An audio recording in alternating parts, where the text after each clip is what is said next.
Hello बच्चों, कैसे आप सभी। आई होप आप लोग बहुत अच्छे होंगे और आपकी पढ़ाई भी अच्छी चल रही होगी। आपने जैसा कि हमने फर्स्ट चैप्टर के सभी वीडियोस अपलोड कर दिए हैं। एक लास्ट हमारा फोटोसिंथेसिस का डायग्राम बचा है, वो भी मैं आपको आने वाले टाइम में उसकी वीडियो भेज दूंगी। लेकिन मैंने ये सोचा कि आज जो है हम सेकंड चैप्टर स्टार्ट करते हैं, क्योंकि चूंकि अब जुलाई स्टार्ट हो चुका है तो आपका कोर्स भी स्कूल में बहुत जल्दी जल्दी होगा। तो मैंने सोचा कि पहले थोड़ा सा चैप्टर्स हम समझने लगते हैं। ओके बच्चों, तो इसी के साथ आज हम हमारा सेकंड चैप्टर स्टार्ट करने जा रहे हैं। और सेकंड चैप्टर के अंदर जो है हमारा नाम है nutrition in animals. First chapter हमारा किसका था? न्यूट्रिशन इन प्लांट्स, यानी प्लांट्स के अंदर न्यूट्रिशन कैसे होता है उसके बारे में हमने पूरा डिटेल के अंदर देखा था। अब सेकंड चैप्टर बच्चों हमारा आता है न्यूट्रिशन इन एनिमल्स। देखिए बच्चों, आपको ये समझना होगा कि जैसा कि हमने देखा था कि जो लिविंग ऑर्गेनिजम्स होते हैं उनको सभी को जो है न्यूट्रिशन की जरूरत होती है ना। तो न्यूट्रिशन के टाइप्स के आधार पे देखिए, है ना, कुछ मैंने यहाँ पे इंट्रोडक्शन पहले मैंने लिखा है टाइप ऑफ न्यूट्रिशन, यानी जितने भी इस अर्थ पे लिविंग ऑर्गेनिजम्स हैं उन सभी को फूड चाहिए, उन सभी को लिविंग न्यूट्रिशन चाहिए। तो उसके आधार पे जो न्यूट्रिशन होता है वो कितने टाइप्स का होता है? 2 टाइप्स का होता है, ऑटोट्रॉफिक न्यूट्रिशन और हेटरोट्रॉफिक न्यूट्रिशन। ओके, जो ऑटोट्रॉफिक न्यूट्रिशन है वो कौन फॉलो करता है? प्लांट्स, है ना। प्लांट्स के अंदर कौन सा न्यूट्रिशन पाया जाता है? ऑटोट्रॉफिक न्यूट्रिशन पाया जाता है। ओके, तो जो प्लांट्स हैं, plants can prepare their own food. Autotrophic nutrition में क्या होता है? वो लिविंग ऑर्गेनिजम्स जो कि अपना फूड खुद प्रिपेयर कर सकते हैं उन्हें हम क्या बोलते हैं? प्लांट्स बोलते हैं। क्या बोलते हैं? प्लांट्स बोलते हैं। ऐसे ही जो हेटरोट्रॉफिक न्यूट्रिशन होता है, animals gate their food from plants and animals. जो एनिमल्स होते हैं वो अपना फूड कहाँ से लेते हैं? प्लांट्स से लेते हैं और अदर एनिमल्स से लेते हैं। फॉर एग्जाम्पल जैसे आपने 6th क्लास में पढ़ा है कार्निवोर्स, है ना, जैसे टाइगर है तो वो गॉड को खाता है। तो इस तरह से जो है एनिमल जो है वो प्लांट और दूसरे एनिमल्स के ऊपर डिपेंड होता है। ओके बच्चों, तो इसी की ऑल ऑर्गेनिजम्स रिक्वायर फूड। सभी सजीव जो है उनको क्या चाहिए होता है? फूड चाहिए होता है। काय के लिए? For growth, repair and functioning of the body. Body की ग्रोथ करने के लिए, बॉडी के सेल्स को रिपेयर करने के लिए और बॉडी के फंक्शंस होने के लिए फूड की जरूरत पड़ती है। ओके बच्चों, अब देखिए फूड की क्यों जरूरत पड़ती है? क्योंकि फूड के अंदर food consist of many components. Food के अंदर बहुत सारे कंपोनेंट पाए जाते हैं। ये सारी चीजें अपने क्लास 6 के अंदर कंपोनेंट ऑफ फूड एक चैप्टर आपने पढ़ा था, उसके अंदर ये पढ़ी है। लेकिन एक थोड़ा सा हम रिकॉल कर रहे हैं, थोड़ा सा हम याद कर रहे हैं उस चीज को, ताकि आप हमारा जो चैप्टर है न्यूट्रिशन इन एनिमल्स की, एनिमल्स के अंदर न्यूट्रिशन भी जरूरी है। तो वो क्यों जरूरी है? क्यों? क्योंकि सबसे पहले हमें फूड चाहिए, क्योंकि हमें ग्रोथ करना है, हमें जो हमारे डैमेज सेल है उनको रिपेयर करना होता है। हमारे बॉडी में बहुत सारे फंक्शन होता है, उसको करने में कौन हमारी हेल्प करता है? फूड हेल्प करता है। अब फूड हेल्प क्यों करता है? क्योंकि फूड के अंदर बहुत सारे न्यूट्रिएंट्स पाए जाते हैं, जैसे कि कार्बोहाइड्रेट्स हैं, प्रोटीन है, फैट्स हैं, विटामिन हैं, मिनरल्स एंड रफेज है। ओके, तो ये सारे और बहुत सारे वाटर है। ओके, तो ये सभी जो कंपोनेंट फूड के अंदर पाए जाते हैं वो फूड को बहुत ही हेल्दी बनाते हैं। और हेल्दी फूड को जब हम लेते हैं तो हमारी बॉडी जो है बहुत अच्छे से ग्रोथ करती है। ओके बच्चों, तो अब ये जो है हम यहाँ पे देखते हैं, जो हम फूड लेते हैं, फूड का हमारी बॉडी के अंदर क्या होता है? डाइजेशन होता है। आपने सुना है फूड हम माउथ के द्वारा इंटेक करते हैं, फिर हमारे फूड पाइप के द्वारा अंदर स्टमक में जाता है ना, वहां पे डाइजेशन होता है। तो इस तरह से फूड हम ले रहे हैं और फूड का क्या होता है? डाइजेशन। देखिए बच्चों, मैंने बिल्कुल सीक्वेंस में लिखा है, आपके बुक के चैप्टर का जो समराइज करते हुए एक तरह से लिखा है, तो आपको एक तरह से अपनी कॉपी के अंदर नोट डाउन करना है।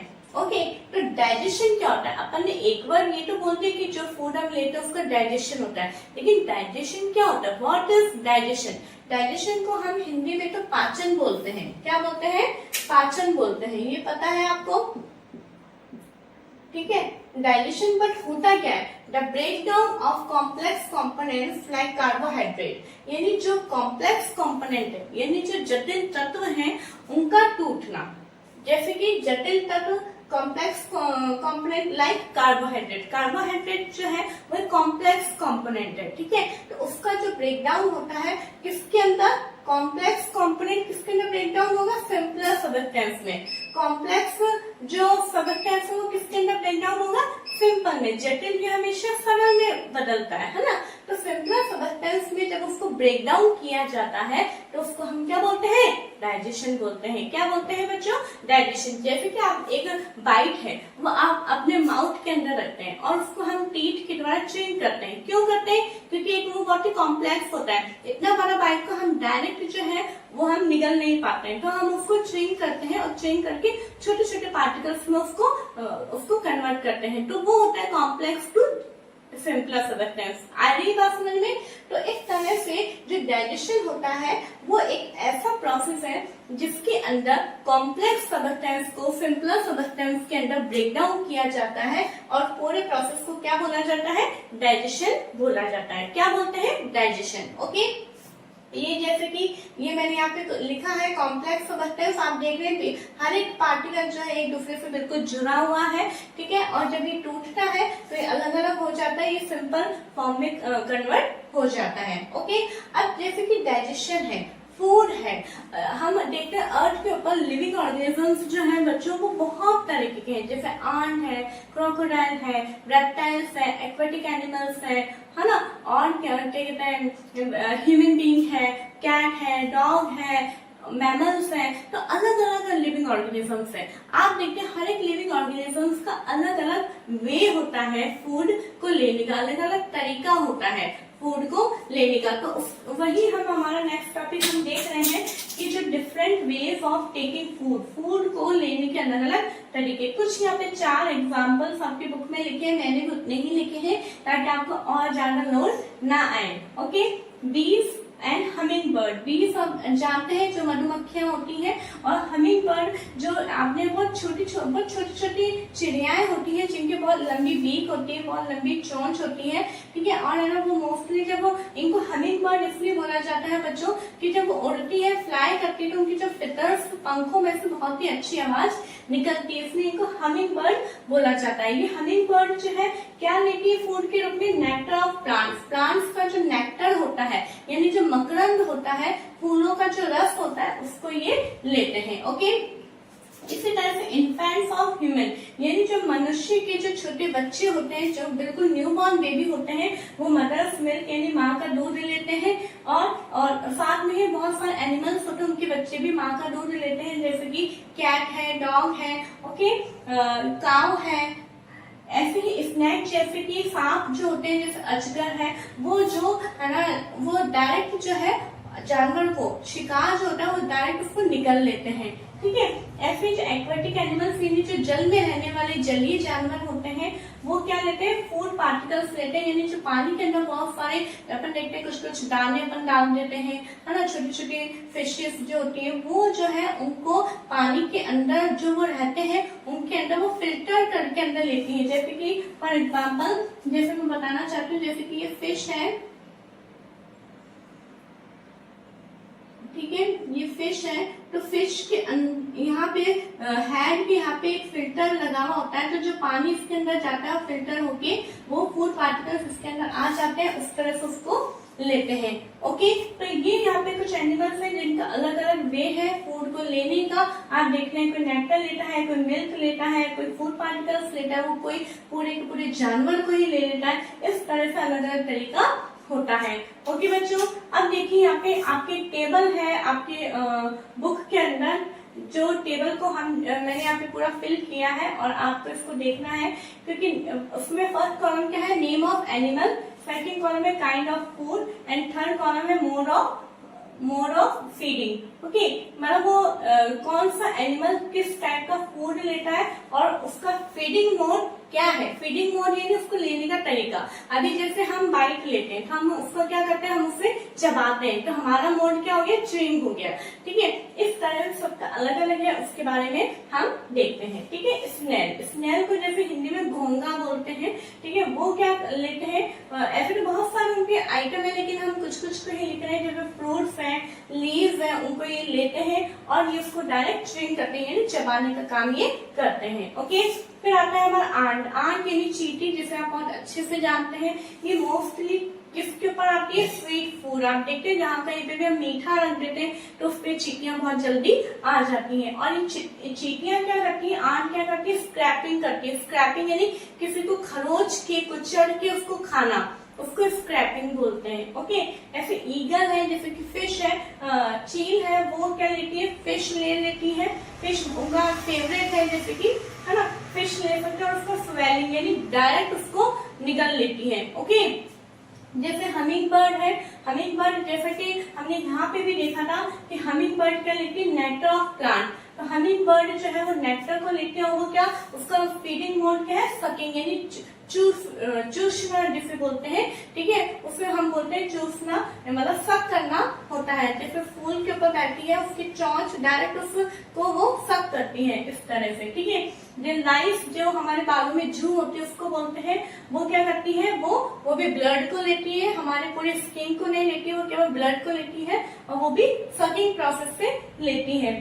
ऐसे मॉस्किटो जिसे हम मच्छर बोलते हैं, वो क्या क्या लेते हैं? नेक्टर भी लेते हैं, प्लांट सैप यानी जैसे हम देखते हैं पेड़ पौधों में बहुत ही लिक्विड अलग अलग टाइप का निकलता है। कई बार हम कुछ पेड़ में कट लगाते तो मिल्क जैसा प्रोडक्ट निकलता है, तो उन सब चीजों को मॉस्किटो लेते हैं और ये भी सकिंग करते हैं। ओके, अब आप ये सोच रहे होंगे मॉस्किटो मच्छर तो हमारा ब्लड भी चूसते हैं, तो ऐसा नहीं है। वो केवल फीमेल मॉस्किटो जो होते हैं वो ही ब्लड को लेती है। क्यों? क्योंकि जब उनको अंडे उनको देने होते हैं तो उनको प्रोटीन की जरूरत होती है और उनको प्रोटीन जो है उसे ब्लड से ही मिल पाता है। तो जो हमारे बॉडी पे जो मॉस्किटो बैठती है और अगर वो कोई बाइट कर लेती है तो वो केवल फीमेल मॉस्किटो ही होंगी। ओके, ऐसे बटरफ्लाई जिसे हम तितली बोलते हैं वो भी नेक्टर को ही लेती है और वो है फाल्कनोइंग मेथड से लेती है। ठीक है, ये होता है कि जो बटरफ्लाई होता है उसके वो डायरेक्ट सक नहीं करती है, वो मुंह पे रखती है, उसके फ्लावर के उस पे रखती है और उसको डायरेक्ट वो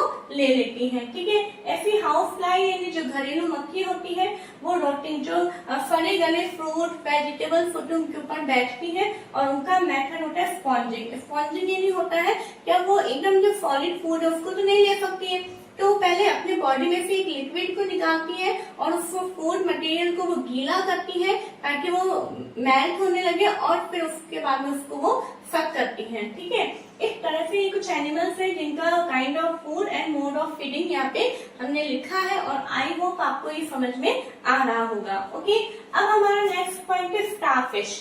स्टारफिश को हम हिंदी में तारा मछली भी बोलते हैं। क्या बोलते हैं बच्चों? तारा मछली भी बोलते हैं। जैसे कि आपको दिखाई दे रहा है, मैंने यहाँ पे इसका डायग्राम भी बनाया है। ये एक लाइक स्टार जैसे दिखती है और इसकी 5 आर्म्स होती है। ठीक है, 5 भुजाएं होती है उसकी और ये स्टार जैसे दिखती है उसको, इसलिए इसको क्या बोला जाता है? स्टारफिश भी बोलते हैं। ओके, तो जो स्टारफिश है वो क्या कैसे लेती है? इसके कोई माउथ नहीं है, कुछ भी नहीं है। स्टारफिश जो है feeds on animals covered by hard shells of calcium carbonate. Okay, जो स्टारफिश है वो एक जैसे सीप होती है, उसका जो शेल होता है वो काय का बना होता है? कैल्शियम कार्बोनेट का बना होता है। तो कैल्शियम कार्बोनेट का जो शेल होता है उसको रिमूव करके उसके अंदर जो सॉफ्ट एनिमल होता है उसको ये खाती है। अभी खाती कैसे है? इसका एक अलग ही प्रोसेस होता है। ये इसका हम तो जैसे पहले माउथ में लेते हैं, उसके बाद में स्टमक तक हमारा फूड जाता है, लेकिन ये क्या करती है? ये डायरेक्ट ही स्टमक को ही अपनी बॉडी से बाहर निकालती है और वो स्टमक ही उस एनिमल को लेता है और वापस अंदर आ जाता है और उसको वो वहीं पे खाना शुरू कर देता है। इस तरह से स्टारफिश जो है अपना न्यूट्रिशन लेती है। ओके, जैसे कि डाइजेशन ह्यूमंस के अंदर डाइजेशन को हिंदी में हम बोलते हैं पाचन। ठीक है, और डाइजेस्टिव सिस्टम को हिंदी में बोलते हैं पाचन तंत्र। क्या बोलते हैं बच्चों? पाचन तंत्र। ओके, अभी डाइजेस्टिव सिस्टम होता क्या है वो देखेंगे हम। The digestive tract and the associated glands together constitute the digestive system. यानी वो एक पूरा सिस्टम होता है, जैसे कि डाइजेस्टिव ट्रैक्ट और एसोसिएटेड ग्लैंड्स, यानी डाइजेस्टिव ट्रैक्ट के साथ में कुछ ग्लैंड्स मिलके क्या बनाती है? डाइजेस्टिव सिस्टम बनाती है। ओके, पाचन तंत्र बनाती है। अब डाइजेस्टिव ट्रैक्ट या फिर एलिमेंट्री कैनाल, डाइजेस्टिव ट्रैक्ट को और क्या बोलते हैं, एलिमेंट्री कैनाल बोलते हैं। ये क्या होता है, क्योंकि हमने यहाँ पे ये तो लिख दिया कि डाइजेस्टिव ट्रैक्ट और एसोसिएटेड ग्लैंड्स मिलके पूरा एक सिस्टम बनाती हैं, जिसे हम क्या बोलते हैं, डाइजेस्टिव सिस्टम बोलते हैं। लेकिन ये होता क्या है, पहले हम वो देखेंगे। ओके बच्चों, the food passes through a continuous canal which begins at the buccal cavity and at the anus। एक जो फूड होता है हमारा, एक कंटिन्यूस कैनाल, यानी एक जो लगातार होने वाली एक कैनाल है जो कंटिन्यू चलती है, उसके अंदर जो फूड हमारे पास होता है, और जो कि बकल कैविटी में जो हमारा माउथ है, माउथ को बकल कैविटी भी बोलते हैं, जो माउथ से शुरू होता है, बकल कैविटी से शुरू होता है और कहाँ पे खत्म होता है, एनस पे वो कैनाल खत्म होती है। इट मीन्स क्या कहना चाह रही हूँ मैं, एक ऐसी कैनाल जो कि माउथ से स्टार्ट होती है और एनस पे जाके खत्म होती है, उस पूरी कैनाल को हम क्या बोलते हैं, डाइजेस्टिव ट्रैक्ट भी बोलते हैं और एलिमेंट्री कैनाल भी बोलते हैं। इस कैनाल के अंदर बहुत सारे पार्ट्स पाए जाते हैं। जो एलिमेंट्री कैनाल होती है बच्चों, उसको हम हिंदी में आहार नाल भी बोलते हैं। क्या बोलते हैं, आहार नाल, ये आप याद रखिएगा, आहार नाल भी बोलते हैं। This canal is called digestive tract. इस कैनाल को हम क्या बोलते हैं, डाइजेस्टिव ट्रैक्ट भी बोलते हैं और एलिमेंट्री कैनाल भी बोलते हैं। ओके, अगर कोई आपसे पूछे एलिमेंट्री कैनाल कहाँ से स्टार्ट होती है और कहाँ पे खत्म होती है, तो आपका आंसर क्या होगा, एलिमेंट्री कैनाल जो है वो माउथ से स्टार्ट होती है और एनस पे जाके खत्म होती है। ओके, अब हमने यहाँ पे सेकेंड पॉइंट मैंने लिखा है एसोसिएटेड ग्लैंड्स। एसोसिएटेड ग्लैंड्स में कौन कौन सी ग्लैंड्स होती हैं, सैलिवरी ग्लैंड्स होती है, लीवर है और पैंक्रियास है। ओके, क्या क्या है एसोसिएटेड ग्लैंड्स में, सैलिवरी ग्लैंड्स और liver and pancreas. It means क्या है कि जो पूरा डाइजेस्टिव सिस्टम है वो पूरी एलिमेंट्री कैनाल और ये तीनों टाइप्स की जो ग्लैंड्स हैं वो मिलके पूरा डाइजेस्टिव सिस्टम बनाते हैं। ओके, अब हम यहाँ पे देखते हैं, जैसे कि मैंने बोला कि माउथ से स्टार्ट होती है और एनस पे खत्म होती है, ठीक है, और मैंने आपको ये बोला कि बीच बीच में इसमें बहुत सारे पार्ट्स होते हैं, बहुत सारे ऑर्गन्स इसके अंदर हमें देखने को मिलते हैं। तो वो क्या होते हैं, पार्ट्स ऑफ कैनाल। क्या लिखा है मैंने, पार्ट्स ऑफ कैनाल। कैनाल के और कौन कौन से भाग हैं, देखिए बच्चों, मैंने आपके बुक में जो ये टॉपिक दिया हुआ है उसको मैंने एक तरीके से यहाँ पे लिखा है ना। बुक में सारी चीजें एक साथ लिख दी जाती है, लेकिन मैंने यहाँ पे हर एक चीज को तरीके से लिखा है, और इस तरीके से जब आप लिख के याद करेंगे तो आपको बहुत ही आसानी से याद हो जाएंगे। ओके, तो स्टार्ट कहाँ से हो रही है मैंने, बकल कैविटी, फिर मैंने एरस टरस बनाया, मतलब एक तरह से ये चलना है। बकल कैविटी के बाद में फूड कहाँ पे पास होता है, फूड पाइप या फिर इसोफेगस में पास होता है। उसके बाद में फूड कहाँ पास होता है, स्टमक में। स्टमक से कहाँ होता है, स्मॉल इंटेस्टाइन में। स्मॉल इंटेस्टाइन के बाद में large intestine, then rectum, then anus. Okay, तो स्टार्टिंग पॉइंट हमारा क्या है, buccal cavity, and end point क्या है हमारा, एनस। ओके, तो ये हमारे एलिमेंट्री कैनाल के पार्ट्स हैं। How many parts of alimentary canal, 1 2 3 4 5 6 7 7 parts से जो है हमारा पूरा फूड पास होता है। इन 7 पार्ट्स और साथ में ये ग्लैंड्स मिलके जो है हमारे डाइजेशन हेल्प करता है। ओके बच्चों, आई होप आपको इतना टॉपिक समझ में आया होगा। अब हम यहाँ पे देखते हैं हमारा फर्स्ट पॉइंट जो है, हमारा डाइजेशन कहाँ से स्टार्ट होगा, बकल कैविटी से। ओके, तो हम सबसे पहले किसको समझेंगे, बकल कैविटी या फिर माउथ। माउथ और बकल कैविटी दोनों नाम याद रखने हैं। बकल कैविटी किसको कहते हैं, माउथ को कहते हैं, और माउथ को अनदर नेम क्या है, बकल कैविटी। तो mouth has 3 parts which help in digestion. Mouth के अंदर 3 पार्ट्स होते हैं, माउथ के पास 3 पार्ट्स होते हैं जो कि उसके डाइजेशन में हेल्प करते हैं। काय में हेल्प करते हैं, डाइजेशन में। हम सबसे पहले माउथ के अंदर अपना फूड रखते हैं। आप थोड़ा सा रिकॉल करिए, माउथ में हम जब आप कोई बाइट रखते हैं तो क्या करते हैं, सबसे पहले हम उसे च्यूइंग करते हैं, चबाते हैं। तो किसने मदद करी, हमारी टीथ ने मदद करी। टीथ की मदद से ही हम च्यूइंग करते हैं, ठीक है। और फिर आप देखते हैं हमारे माउथ के अंदर एक लिक्विड सब्सटेंस हमेशा बना रहता है, पानी जैसा एक लिक्विड बना रहता है, और जो हम चबाते हैं उस चबाने के अंदर वो लिक्विड जो है वो मिक्स होता जाता है। तो वो जो लिक्विड जो है उसको हम क्या बोलते हैं, सलाइवा। आगे हम पढ़ेंगे इसके बारे में। सलाइवा बोलते हैं, सलाइवा किससे सेक्रेट होता है, सैलिवरी ग्लैंड से। यानी हमारे माउथ में एक टीथ प्रेजेंट है, एक सैलिवरी ग्लैंड्स प्रेजेंट है। और थर्ड पॉइंट है हमारा टंग। टंग इट मीन जीभ। ओके, जीभ जो है वो हम जो चबाते हैं उसको पूरे बल्क को जो है इधर से उधर घुमाने में और मूव करने में हमारी मदद करता है। ओके, और टंग का सबसे मेन वर्ड क्या है वो हम टंग का टॉपिक करेंगे जब मैं आपको बताऊंगी। ओके बच्चों, तो यहाँ पे आपको पता होना चाहिए कि माउथ के अंदर कौन से 3 पार्ट्स हैं जो कि हमारे डाइजेशन में हेल्प करते हैं। वो है हमारा teeth, salivary glands and tongue. Okay, food is taken into the body through the mouth. अब हमने कहा है कि हमारे फूड का डाइजेशन करना है। फूड हम हमारी बॉडी में किसके द्वारा लेंगे? माउथ के द्वारा लेंगे। किसके द्वारा लेंगे? माउथ के द्वारा। ओके, अब माउथ के द्वारा जो लेना है फूड को जो इनटेक करना, उस प्रोसेस को क्या बोलते हैं? इंजेशन। ओके, इंजेशन की डेफिनेशन आपको याद करनी है। देखिए, दो टर्म आएगी, सबसे फर्स्ट है इंजेशन और एक बाद में टर्म आएगी इजेशन। तो इजेशन मीन्स फूड का बाहर रिमूव होना और इंजेशन इन यानी फूड को अंदर लेना। Okay, the process of taking food into the body यानी वो प्रोसेस जिसके अंदर फूड को बॉडी के अंदर लिया जाता है उसमें हम क्या बोलते हैं? इंजेशन बोलते हैं। क्या बोलते हैं बच्चों? इंजेशन बोलते हैं।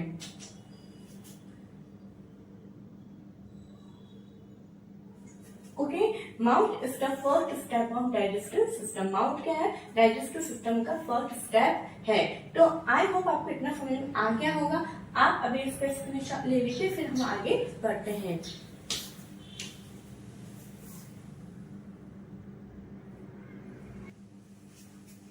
ओके बच्चों, आइए अब हम हमारा फर्स्ट टॉपिक देखते हैं, टीथ। ठीक है, हमने देखा माउथ जो है 3 पार्ट से मिलकर बना है, teeth, salivary glands and tongue. Okay, अब हम पहले टीथ के बारे में पढ़ेंगे। टीथ को हम सभी जानते हैं, दांत बोलते हैं इसको इंग्लिश हिंदी में। We chew the food with the teeth and break it down mechanically into small pieces. जो फूड होता है हम उसको दांत की मदद से चबाते हैं और उसको मैकेनिकली छोटे छोटे पीसेस के अंदर तोड़ देते हैं। ठीक है, each tooth is rooted in a separate socket in the gum. आपने देखा है जितने भी जो हमारे टूथ होते हैं वो हमारे गम्स के अंदर यानी जो हमारे मसूड़े होते हैं उनके अंदर जो है उनकी जड़ उनके अंदर फिक्स होती है। वो एकदम से दांत हम उखाड़ नहीं सकते। क्यों? क्योंकि बिल्कुल रूटेड होते हैं गम्स यानी मसूड़ों के अंदर, बिल्कुल वो जमे हुए होते हैं ताकि हमारे दांतों को किसी प्रकार की कोई हानि ना हो। ओके, अब हम देखते हैं 2 type of fats are teeth are present in life. हमारे पूरे जीवन काल में 2 फैट पाए जाते हैं टीथ के। फर्स्ट है जिनको हम बोलते हैं मिल्क टीथ यानी दूध के दांत। आपने देखा है छोटे छोटे बच्चे होते हैं, उनके दांत जब टूटने लगते हैं तो वो कहीं से मतलब हम मजाक में करते हैं कि चूहा ले गया आपके दांत, है ना। तो इस तरह से क्या होता है 6 से 8 साल की उम्र में उनके दांत गिरने लग जाते हैं। शुरू में आते हैं 6 से 7 महीने के बाद में बच्चे के दांत आने लग जाते हैं और 6 से 8 साल तक के एक एक करके, एक साथ सारे नहीं टूटते हैं, एक एक दो करके वो दांत टूटते हैं और उनकी जगह पे नए टीथ आने लग जाते हैं। उन नए टीथ को हम क्या बोलते हैं? परमानेंट टीथ बोलते हैं। क्या बोलते हैं? Permanent teeth. परमानेंट टीथ जो है पूरे लाइफ तक रहते हैं। अगर ओल्ड एज में हम देखते हैं कुछ लोगों के दांत गिरने लगते हैं या फिर कोई डेंटल इश्यूज होते हैं तो उसकी वजह से दांत गिरने लगते हैं। ओके, अगर आप लोग ये पूछे मिल्क टीथ कितने होते हैं तो मिल्क टीथ 20 होते हैं। आपकी बुक में नहीं दिया हुआ है लेकिन मैं आपको नॉलेज के तौर पे आपको बता रही हूँ। मिल्क टीथ 20 होते हैं और जो परमानेंट टीथ होते हैं वो 32 होते हैं। Okay, 4 types of teeth are present in our mouth. हमारे माउथ में हमें अगर आप फिंगर आप मुंह के अंदर डाल के एकदम वॉश करके आप देखें तो आपको हर एक टीथ जो है अलग अलग टाइप का नजर आता है। तो ऐसा इसलिए होता है क्योंकि हमारे माउथ में 4 प्रकार के दांत पाए जाते हैं। उनके नाम इस प्रकार हैं, मॉलर, प्रीमोलर, कैनाइन एंड इंसाइडर। ठीक है, मॉलर्स के तो कितने होते हैं? 6 होते हैं, प्रीमोलर 4 होते हैं, कैनाइन 2 होते हैं, इंसाइडर 4 होते हैं। ये केवल एक जॉ की बात हो रही है। आप देखते हैं हमारे माउथ के अंदर 2 जॉज यानी 2 जबड़े होते हैं, एक अपर जॉ और एक लोअर जॉ। ओके, लोअर जो है वो हमेशा मूव करता है लेकिन अपर जॉ हमेशा अपनी जगह पे फिक्स रहता है। तो एक जबड़े में ये टोटल आप देखिए कितने टीथ हो जाते हैं हमारे, ये टोटल 16 हो जाते हैं और इंटू 2 करते हैं ऊपर और नीचे के मिला के तो टोटल कितने हो गए? 32। ओके, अब हम देखते हैं यहाँ पे अरेंजमेंट ऑफ टीथ। टीथ का अरेंजमेंट हमने देखा 4 प्रकार के टीथ होते हैं तो किस तरह से होते हैं, आगे के बिल्कुल जो फर्स्ट 4 टीथ होते हैं वो तो हमारे इंसाइजर होते हैं, उसके बाद में एक एक जो टीथ होता है वो कैनाइन होता है। मैंने नंबर इसलिए लिखे हैं बच्चों ताकि आपको समझने में आसानी हो। उसके बाद में 2 इधर और 2 इधर क्या होते हैं, प्रीमोलर होते हैं, फिर 3 इधर और 3 इधर मोलर्स होते हैं। इस तरह से हमारा फूड जो है ये दांतों की मदद से बहुत अच्छे से चबाया जाता है। देखिए 4 + 2 + 4 टोटल कितना हो गया, 16 × 2 हम करते हैं तो 32 होता है। ठीक है बच्चों, अब हम देखिए अब हमारा नेक्स्ट आता है work of each type of teeth. ये इतने अलग अलग टाइप्स के टीथ क्यों है, क्यों, क्योंकि इनका सबका वर्क अलग अलग है। देखिए जो इंसाइजर होते हैं उनका वर्क क्या है, कटिंग करना, बाइटिंग करना। कैनाइन का वर्क क्या है, टीयरिंग करना, पियर्सिंग करना यानी छेदना।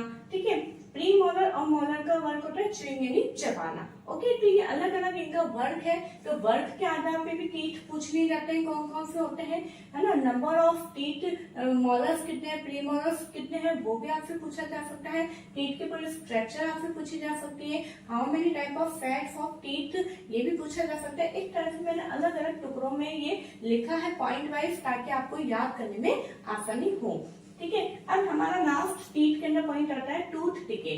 टूथ डिके क्या होता है बच्चों, The insects gradually damage the teeth. This is called tooth decay. अब आप देखते हैं हमेशा ही बोला जाता है कि कुछ भी खाने के बाद में आपको जो माउथ है वो वॉश करना है ताकि जो माउथ के अंदर छोटे छोटे जो हमारी जो फूड पार्टिकल्स होते हैं वो जम जाते हैं और वो बाद में जो है वो बैक्टीरियाज को जन्म देते हैं। उन बैक्टीरियाज और एसिड के कारण जो है हमारे दांत जो है खराब होने लगते हैं और उसको हम बोलते हैं टूथ डिके। ओके, तो यहाँ पे हमारा ये टॉपिक कंप्लीट होता है कि आज का सलाइवा।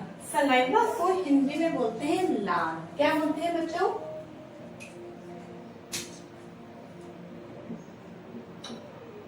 लार। ओके, सलाइवा को हिंदी में बोलते हैं लार। Our mouth has the salivary glands. हमारे माउथ के अंदर क्या प्रेजेंट होती है, सैलिवरी ग्लैंड्स प्रेजेंट होती है जो कि क्या सिक्रेट करती है, लार सिक्रेट करती है। लार जो है एक लिक्विड सब्सटेंस होता है जस्ट लाइक वाटर। वाटर की जैसे एक लिक्विड होता है जो कि हमारे वो माउथ के अंदर सिक्रेट करती रहती है जिससे कि हमें मुंह के अंदर ऐसे पानी जैसा फील होता है। ठीक है, अभी सलाइवा क्या काम है, देखिए हमारे बॉडी में अगर कुछ है तो अननेसेसरी नहीं है, उसका कुछ ना कुछ वर्क जरूर से है। तो यहाँ पे भी सलाइवा का क्या वर्क है, the saliva breaks down the starch into sugars. यानी जो सलाइवा है वो स्टार्च को शुगर के अंदर ब्रेक डाउन करती है यानी उसे तोड़ती है, कन्वर्ट करती है। अभी स्टार्च कहाँ से आया, जो भी हम फूड पार्टिकल्स हम हमारे माउथ के अंदर ले रहे हैं, क्या कर रहे हैं, जो भी फूड पार्टिकल्स हम हमारे माउथ के अंदर ले रहे हैं तो उस फूड पार्टिकल्स में जो भी स्टार्च कंपोनेंट है, स्टार्च जो आता है उस स्टार्च को ये सलाइवा काइंड कन्वर्ट कर देती है शुगर में। ओके, स्टार्च यहाँ पे जो कॉम्प्लेक्स होता है उसको शुगर के अंदर कन्वर्ट करने का, शुगर के अंदर तोड़ने का ये काम करती है। तो यहाँ से हम ये कह सकते हैं कि इसीलिए माउथ के अंदर जो है डाइजेशन स्टार्ट हो जाता है। ओके, तो माउथ के अंदर किसका डाइजेशन होता है, एक तरह से हम देखें तो स्टार्च का डाइजेशन होता है। माउथ में क्या का डाइजेशन होता है, स्टार्च का डाइजेशन होता है। आई होप आपको ये समझ में आ रहा होगा। ओके, अब हमारा थर्ड पार्ट आता है टंग। टंग को हिंदी में जीभ बोलते हैं, हम सभी को पता है। The tongue is a fleshy muscular organ. Tongue क्या है, एक मस्कुलर ऑर्गन है यानी मांस का बना। आप देखिए टंग के अंदर कोई भी बोन नहीं है। अगर बोन होती, हड्डी होती तो वो टाइट होती। अभी आप अपनी हड्डी को टच करके देखिए, जैसे एल्बो है ये टाइट है ना, मतलब स्टिफ है। लेकिन हमारी जो टंग है वो कहीं से भी स्टिफ नहीं है। क्यों, क्योंकि वो केवल मसल्स की बनी हुई है, इसलिए इसको क्या बोला गया, मस्कुलर ऑर्गन बोला गया है। ठीक है, attached at the back to the floor of the buccal cavity. और ये कहाँ पे अटैच होती है, ये बकल कैविटी जो होता है उसका जो लास्ट होता है बैक के अंदर उसके फ्लोर से ये अटैच्ड होती है। ठीक है, जो बकल कैविटी हमारा माउथ है उसके पीछे की तरफ बैक में फ्लोर के मतलब नीचे की तरफ से ये अटैच्ड होती है। और दूसरी बात ये कि ये सभी डायरेक्शन के अंदर मूव कर सकते हैं। आप मूव करवा के देख लीजिए अपनी टंग को, ये सभी ऊपर नीचे दाएं बाएं लेफ्ट राइट अप डाउन ये सभी डायरेक्शन में मूव करती है।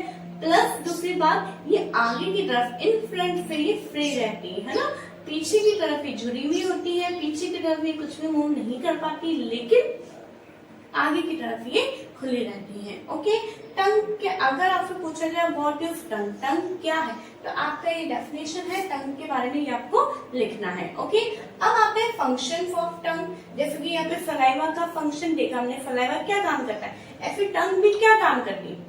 जैसे कि मैंने अभी थोड़ी देर पहले बोला था कि कोई भी चीज है हमारे बॉडी के अंदर तो अननेसेसरी नहीं है, टंग का भी कुछ ना कुछ फंक्शन है, वो देख लेते हैं। We use our tongue for talking. सबसे पहली बात क्या है, टंग हमारे बोलने में हमारी हेल्प करती है। क्या है, टंग हमारे टॉक करने में, बोलने में हेल्प करती है। जैसे कि आप जीभ को कंट्रोल करके आप बोलने की कोशिश करो, आप नहीं बोल पाओगे, है ना। तो टंग हमारे टॉकिंग में मदद करती है। Second point is it mixes saliva with the food during chewing and helps in swallowing food।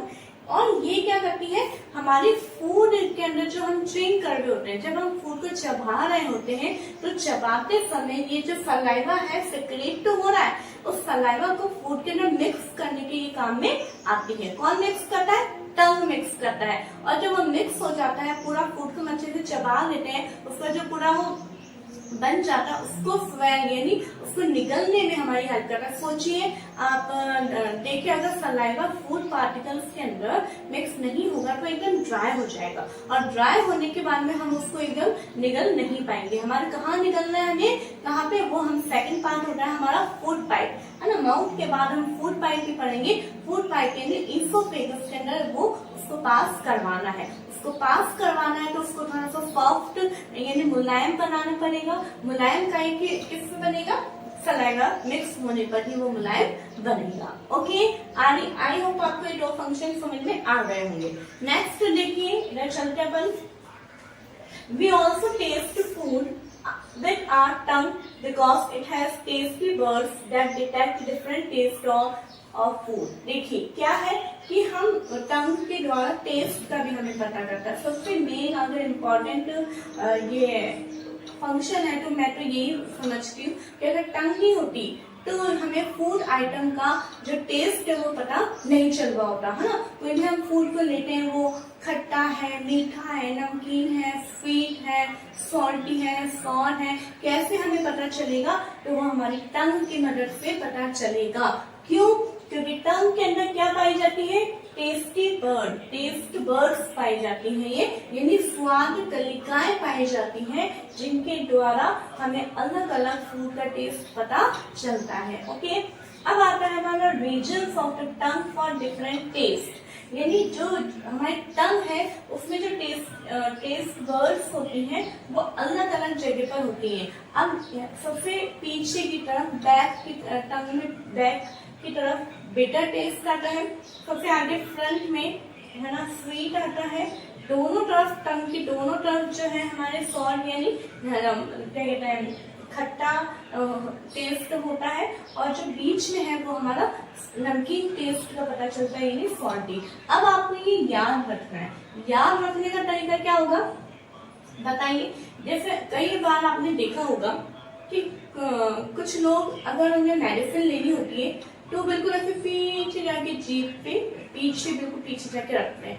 Medicine test में कैसे होती है, बिटर होती है, कड़वी होती है, और वो कहाँ रखते हैं, पीछे। तो ये आप याद रखने का पॉइंट आप ध्यान में करिएगा कि बिटर टेस्ट का होता है सबसे पीछे, ठीक है। और स्वीट लोग हमें क्या पसंद आता है, मीठा पसंद आता है। तो मीठे को हम सबसे, अगर आपके सामने दो तीन चीजें रखी हो तो आप क्या लेना पसंद करेंगे, आप मीठी डिशेस लेना पसंद करेंगे, है ना। तो मीठे को हम क्या रखते हैं, आगे रखेंगे। सबसे फेवरेट टेस्ट कौन सा हमारा, स्वीट है, इसलिए सबसे आगे हम किसको रख रहे हैं, स्वीट को रख रहे हैं, ठीक है। फिर उसके बाद में अगर आपको देखना है कि हमारा खट्टापन हमारा कहाँ आता है, तो अगर आप जैसे एकदम कभी हम खट्टी चीजें खाते हैं तो हमारे एकदम यहाँ पे थोड़ा अजीब सा होता है एकदम, तो आप ये याद रख सकते हैं एकदम साइड्स में हमारे कौन सा टेस्ट होता है, हमारा सॉर टेस्ट होता है, यानी खट्टापन होता है, ठीक है। और अब बचा क्या, सॉल्टी यानी नमकीन बचा है, तो बीच में जो है वो सॉल्टी टेस्ट का पता चलता है। ओके, कई बार आपने देखा होगा बड़े बुजुर्गों को चीजें अच्छी नहीं लग रही होती, क्यों, क्योंकि ये जो टंग हमारे एक प्रकार का सेंस ऑर्गन है, और ये जो टेस्ट बर्ड्स है ये धीरे धीरे वर्क करना कम कर देती है, जिससे कि उनको खाने का टेस्ट पता नहीं चल पाता है, ठीक है। अब आगे हमारा एक टॉपिक और आता है हिकअप्स, जिसको अपन बोलते हैं हिचकी। आपने देखा है कि जब कभी कभार अपन खाना खा रहे होते हैं या खाना खाते खाते हम हंस रहे होते हैं या तो वो हमारा जो फूड पार्टिकल होता है वो हमारे विंड पाइप में चला जाता है। कहाँ चला जाता है? विंड पाइप में चला जाता है। जैसे देखिए,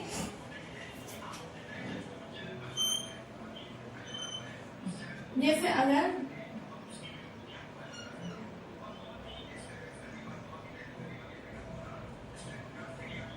इस तरह से हमारा ये फूड पाइप है,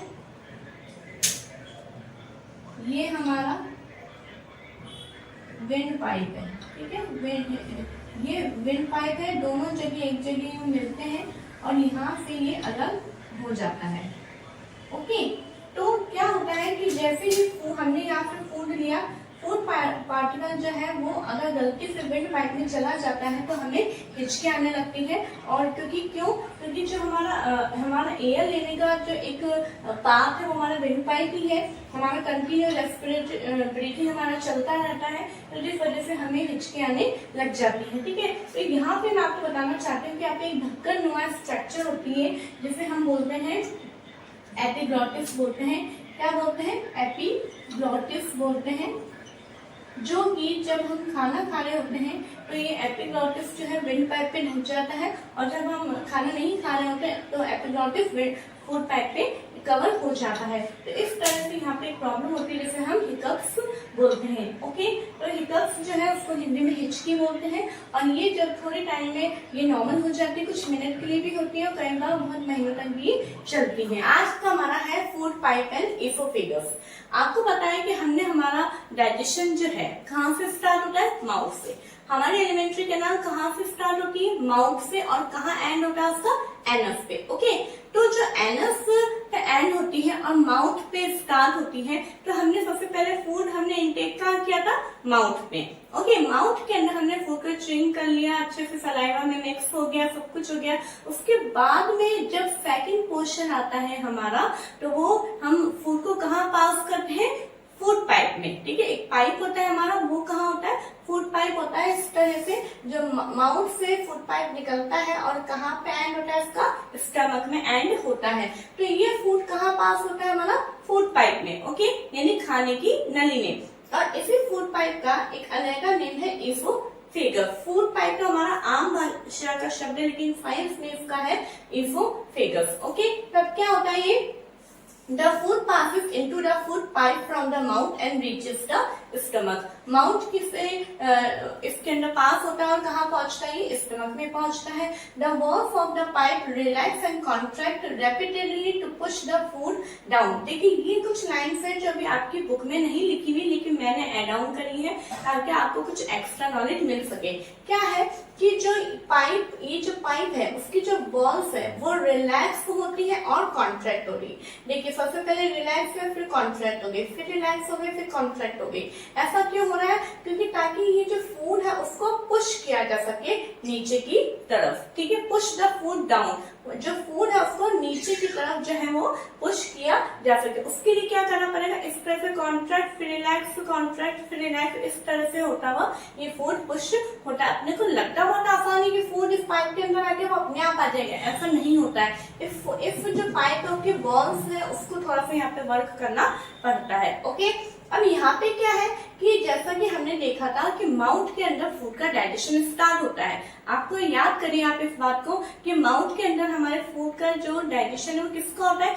स्टार्च का होता है, और स्टार्च जो है शुगर के अंदर कन्वर्ट होता है। लेकिन यहाँ पे जो एसोफेगस ऑर्गन है उसके अंदर किसी प्रकार का कोई डाइजेशन नहीं होता है, इसलिए मैंने लाइन को लिखा है no digestion take place in the oesophagus. आपसे अगर ये पूछा जाए कि पूरे एलिमेंट्री कैनाल में कौन से ऐसे ऑर्गन है जहाँ पे डाइजेशन नहीं होता है, तो फिर फर्स्ट ऑर्गन आएगा हमारा एसोफेगस। इसका केवल एक ही वर्क है, बकल कैविटी से फूड को स्टमक तक पहुंचाने का एक तरह से पाथ है। एक तरह से जैसे हमारे घरों के अंदर होता है, नीचे टैंक होता है, ऊपर टंकी होती है पानी की, तो नीचे टैंक से पानी टंकी तक ऊपर लेके जाने के लिए पाइपलाइन होती है। बस इसी तरह से जो है क्या कहते हैं, यहाँ पे इसका एक वर्क है। ओके, आई होप आपको ये समझ में आ रहा होगा। ओके, नेक्स्ट अब आता है हमारा स्टमक। ओके, फूड जो है एसोफेगस के बारे में कहा आ रहा है, हमारे स्टमक तक आ रहा है। अब स्टमक में क्या होता है वो हम देखेंगे। सबसे पहले हम देखेंगे शेप ऑफ स्टमक, यानी स्टमक की शेप कैसी होती है, इसके अंदर क्वेश्चन आता है। Flattened J and thick walled bag, ये आप देख रहे हैं एक जे टाइप के स्ट्रक्चर होती है, फ्लैटन होती है, चपटा होता है, और ये एक थिक वॉल्ड, थिक इसकी जो वॉल होती है बहुत थिक होती है, मोटी होती है। क्यों? क्योंकि पूरा फूड आइटम जो है बहुत काफी टाइम तक इसके अंदर रहने वाला है, तो ये कहीं फट ना जाए, ठीक है, इसलिए इसकी वॉल कैसी होती है, थिक होती है, मोटी होती है, ठीक है, और ये बैग लाइक होता है। ओके, और ये क्या है, it is the widest part of the canal, और ये पूरी कैनाल का सबसे वाइडेस्ट, ठीक है, सबसे वाइड ये ऑर्गन होता है, ठीक है। और ये जो स्टमक है आप देख पा रहे हैं, स्टमक का हमारा फर्स्ट एंड क्या होता है, हमारा फूड पाइप से जुड़ा हुआ होता है, और इसका जो सेकंड एंड होता है वो हमारा स्मॉल इंटेस्टाइन से जुड़ा हुआ होता है। इट मीन्स क्या है कि स्टमक जो है यहाँ पे जब खत्म हो रहा है तो यहाँ से स्मॉल इंटेस्टाइन न्यू एंड हो जाती है। ओके बच्चों, अभी हम जो है एसोफेगस और स्टमक के बारे में पढ़ रहे हैं, तो मैंने बस इतना ही डायग्राम बनाया है। आई चीज समझ में। अब आप आगे देखिए क्या लिखा है कि the stomach secretes 3 type of juices. जो स्टमक है वो 3 टाइप्स के जूस सिक्रेट होते हैं। यहाँ पे आपको पूरा याद करने के लिए मैंने अलग अलग पॉइंट करके लिखा है, क्योंकि इसमें क्वेश्चन आता है कि how many type of juices are secrete in stomach, stomach में कितने प्रकार के जूस सिक्रेट होते हैं। तो सबसे पहले आपको ये पता होना चाहिए 3 टाइप्स के होते हैं। अब कौन कौन से होते हैं, तो फर्स्ट है हमारा म्यूकस, सेकंड है हमारा हाइड्रोक्लोरिक एसिड जिसको फॉर्मूला होता है HCl, okay, and third is digestive juice. Okay, तो ये क्यों सिक्रेट होते हैं, इनका कुछ ना कुछ तो काम होगा। जैसे कि मैंने पहले भी बोला था कि अगर हमारी बॉडी में कुछ चीज है तो अननेसेसरी कुछ भी नहीं है, सबका कुछ ना कुछ फंक्शन है। तो यहाँ पे म्यूकस का क्या फंक्शन है वो देखिए। म्यूकस के फंक्शन से पहले मैं हाइड्रोक्लोरिक का फंक्शन आपको बताना चाहूंगी। वो क्या है, दिस एसिड, हाइड्रोक्लोरिक का एक एसिड है, okay, this acid kills many bacteria that enter along with the food and create acidic medium. ये जो हाइड्रोक्लोरिक एसिड है, ये सारे हाइड्रोक्लोरिक एसिड है, म्यूकस है, ये डाइजेस्टिव जूस है, ये सारे यहाँ इनर लाइनिंग से सिक्रेट हो रहे हैं। ओके, अब ये जो एसिड है वो क्या काम कर रहा है, जो फूड आया है, फूड के अंदर जितने भी बैक्टीरियाज हैं, ठीक है, इन्फेक्शन माइक्रोब्स हमारे अंदर पाए जाते हैं, तो जितने भी फूड के अंदर बैक्टीरियाज हैं जो कि फूड के साथ इस स्टमक में एंटर हुए हैं उनको किल करता है, और साथ में इस फूड का मीडियम जो है वो एसिडिक मीडियम में कन्वर्ट करता है, कई में एसिडिक मीडियम में ये कन्वर्ट करता है। अब यहाँ पे आप देखिए, आपने कभी देखा होगा कि जो एसिड होता है उससे हमें कितना बचना होता है। क्यों? अगर एक ड्रॉप भी एसिड हमारे लग जाता है तो हमें बहुत जलन होने लग जाती है, और अगर वो एसिड बहुत पावरफुल होगा तो हम जल भी जाएंगे। तो यहाँ पे जो एसिड है बिल्कुल पावरफुल है, बिल्कुल प्योर है। तो अगर ये एसिड जो है, एसिड के कारण हमारे स्टमक की जो वॉल है वो जल सकती है, डिस्ट्रॉय हो सकती है, तो उससे बचाने के लिए कौन मदद करता है, म्यूकस। कौन मदद करता है बच्चों, म्यूकस। अब म्यूकस देखिए, म्यूकस क्या है, the inner lining of the stomach secrete mucus. ये म्यूकस भी जो है स्टमक की इनर लाइनिंग अंदर की जो लाइन्स हैं, ये जो मैंने रेड लाइन बनाई है, यहाँ से ये सिक्रेशन होता है, और इसका फंक्शन क्या है, it protects the lining of the stomach. ये जो है स्टमक की लाइनिंग को प्रोटेक्ट करता है, कहीं एसिड के इफेक्ट से ये जल ना जाए, ये खराब ना हो जाए, डिस्ट्रॉय ना हो जाए, ठीक है ना, उससे ये म्यूकस जो है प्रोटेक्ट करता है। एक तरह से प्रोटेक्टिव लेयर आप इसको बोल सकते हैं। ओके, तो म्यूकस क्या करता है, एज अ प्रोटेक्टिव लेयर है जो कि एसिड से इसको बचाता है। हाइड्रोक्लोरिक एसिड क्या काम करता है, फूड के अंदर जितने भी बैक्टीरिया है, माइक्रोब्स जो एंटर होते हैं उनको किल करता है और एसिडिक मीडियम बनाता है। और साथ में थर्ड एंड लास्ट जो है वो है डाइजेस्टिव जूस। वो क्या काम करता है, the digestive juice break down the protein into simpler substance. इसका मतलब क्या है कि फूड के अंदर जो प्रोटीन सब्सटेंस आएंगे, देखिए माउथ के अंदर, यहां मैं साइड में लिख देती हूँ, माउथ के अंदर याद करने के लिए आप जरूर लिखिए, माउथ के अंदर स्टार्च शुगर के अंदर कन्वर्ट हुआ था, ओके, ये चीजें आपको याद होनी चाहिए। अब स्टमक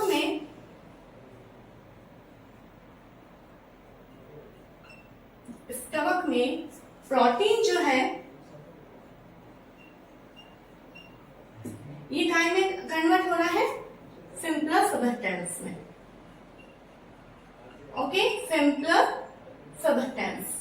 तो इट मीन्स यहाँ पे किसका डाइजेशन हुआ है, प्रोटीन का। स्टमक में काय का डाइजेशन हुआ है, प्रोटीन का डाइजेशन हुआ है। स्टमक में काय का डाइजेशन हुआ है बच्चों, प्रोटीन का। माउथ में काय का हुआ था, स्टार्च का। तो आपको ये यहाँ पे याद करना है। तीनों तरह के जूसेस की इस तरह से अलग मैंने हेडिंग डाल के, फंक्शन डाल के लिखा है। आप भी जब इस तरह से अपनी कॉपी में लिखेंगे तो आपको याद करने में बहुत ही आसानी हो जाएगी। और साथ में आप ये डायग्राम भी बना के रखना। यहाँ पे भी आप एक काम और कर सकते हैं कि जैसे मेरा तो यहाँ पे पेज इतना ही था, आप पूरी कॉपी का आप पूरा फुल पेज लीजिए। पूरे फुल पेज में आप ये बनाइए। जैसे आपने यहाँ पे म्यूकस लिखा है, तो म्यूकस के साथ में आप यहाँ पे इसका फंक्शन लिख सकते हैं। यहाँ पे हाइड्रोक्लोरिक के साथ में इसका फंक्शन लिख सकते हैं। ठीक है, ये मैंने अलग अलग कलर से बनाया है ताकि अपन इसको आइडेंटिफाई कर पाए। ठीक है, ये बाकी पूरा एक मिक्स होता है। स्टमक की शेप कैसे होती है, flattened J and thick walled bag like इसकी स्ट्रक्चर होती है। 3 टाइप के जो फिर यहाँ पे सिक्रेट होते हैं, mucus, hydrochloric acid and digestive juice. Okay, और इसोफेगस एक ऐसा पार्ट है जहाँ पे कोई डाइजेशन नहीं होता है। ये सारी चीजें मेन पॉइंट जो है हमने पॉइंट वाइज लिखे हैं। और यहाँ पे मैं बताना चाहूंगी, ये लाइन रह गई थी कि ये जिस तरह से मूवमेंट होता है, contraction and relaxation, contraction and relaxation, इस टाइप के जो मूवमेंट होता है उसको पेरिस्टलाइसिस मूवमेंट कहते हैं। क्या बोलते हैं, पेरिस्टलाइसिस मूवमेंट बोलते हैं। ओके बच्चों, ये आपके बुक में नहीं है लेकिन मैंने एक समझाने के लिए कुछ एक्स्ट्रा यहाँ पे बताया है, जिसे आप अपनी कॉपी के अंदर नोट डाउन कर लीजिएगा। ओके बच्चों, तो आई होप आपको ये चीज समझ में आया होगा। स्मॉल इंटेस्टाइन, जिसको हिंदी में बोलते हैं छोटी आंत, है ना। सबसे पहले फूड जो है हम कौन सा ऑर्गन में इनटेक करते हैं, हम करते हैं buccal cavity, it means mouth में। माउथ के बाद में फूड पास होता है एसोफेगस में, एसोफेगस के बाद में फूड पास होता है स्टमक में, स्टमक में थोड़ा सा डाइजेशन होता है, स्टमक में डाइजेशन होने के बाद में फिर वह स्मॉल इंटेस्टाइन के अंदर पहुंचता है। ठीक है, तो स्मॉल इंटेस्टाइन क्या है, कैसे यहाँ पे वर्क होता है, यहाँ पे कौन कौन से जूसेस हैं जिसको रिसीव करती है, क्या है यहाँ पे, किसका डाइजेशन होता है, वो सारी चीजें हम आज के इस टॉपिक में देखेंगे। ओके, तो देखिए सबसे पहले हम देखेंगे it is highly coiled tube. ये जो ट्यूब है, जो ये स्मॉल इंटेस्टाइन है, ये बहुत ही कॉइल्ड होती है और बहुत ही इस तरह से गुत्थी भी टाइप में होती है।